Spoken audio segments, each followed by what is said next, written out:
जी, इस वक्त आपको इलेक्शन कमीशन के इलेक्शन कंट्रोल सेल के मनाज़र दिखा रहे हैं, जहाँ पे इलेक्शन कमीशन को मुख्तलिफ हलकों के मुल्क भर में नताइज सूबाई असम्बली के और कौमी असम्बली के मौसूल हो रहे हैं। और आखिरी अनाउंसमेंट कर दी गई है कि आरओज़ को आखिरी बार कहा जाए कि वो रिजल्ट दे दे, वरना उनके प्रोवेंशल ऑफिस में रब्ता किया जाए।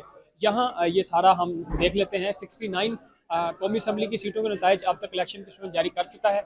201 जो है ये प्रोवेंशल असम्बली है, इसके जारी किए जा चुके हैं अब तक। और इसके अलावा मुख्तलिफ जो सूबे हैं, सिंध के हैं, पंजाब के हैं। जैसे यहाँ पे हम आपको दिखाएं तो सिंध असम्बली के जो फॉर्म 47 के साथ 85 जो हलकों के नताइज हैं वो जारी किए जा चुके हैं। इसी तरह KPK के 63 सूबाई असम्बली के हलकों के नताइज यहाँ पे जारी किए जा चुके हैं।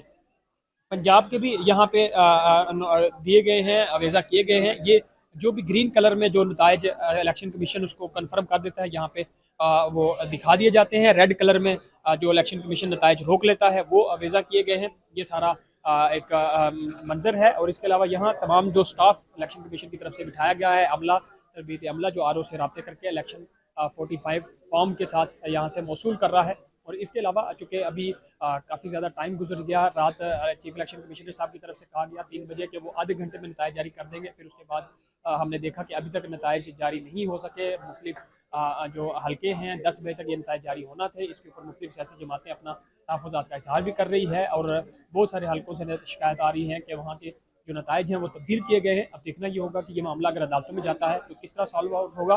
लेकिन अभी तक तमाम जो सूबाई और कौमी असम्बली के हल्के जो हैं उनके बाकायदा तौर पर नताइज का ऐलान नहीं किया गया।